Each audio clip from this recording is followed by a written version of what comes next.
तो दोस्तों, हमारे देश में जेएनयू फिर से चर्चा में है।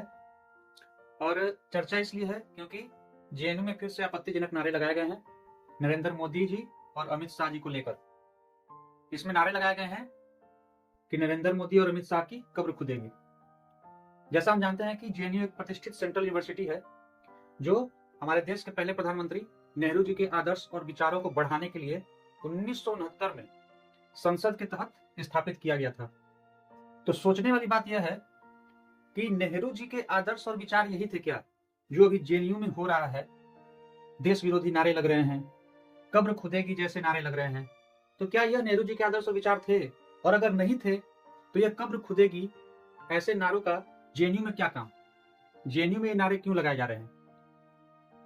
कब्र खुदेगी नारा एक ऐसा नारा है जो सीधे तौर पर अगर व्यक्ति विशेष के लिए है तो उसको धमकाने के लिए लगाया जा रहा है। इसके अलावा यह जो नारा है कब्र खुदेगी, यह ना तो किसी आंदोलन का और ना किसी स्वतंत्रता सेनानी का आधिकारिक नारा है। तो फिर यह नारा जेएनयू में क्या कर रहा है? ऐसी कौन सी विचारधारा है जो इस नारे को जेएनयू में प्राथमिकता दे रही है? इस नारे में हिंसा और धमकी भरा संकेत माना जाता है। तो क्या हमारी देश की जो सरकार है वह इस घटना पर ध्यान नहीं दे रही है? आखिर वो चुप क्यों है? मैं सरकार को याद दिलाना चाहूंगा कि अगर किसी व्यक्ति विशेष के लिए ऐसे नारे लगाए जाते हैं जैसे नरेंद्र मोदी जी और अमित शाह जी के लगाए गए हैं तो आईपीसी की धारा 506 आपराधिक धमकी के तौर पर 2 से 7 साल की सजा दी जा सकती है। इसमें सुप्रीम कोर्ट द्वारा भी अनुच्छेद 19 सबसेक्शन 2 के तहत अभिव्यक्ति की स्वतंत्रता की कुछ सीमाएं तय की गई हैं। तो और यह कहा गया है कि अगर कोई भी नारा अगर सामाजिक व्यवस्था को बिगाड़ता है, नफरत फैलाता है, तो उस पर सरकार द्वारा कार्रवाई की जा सकती है।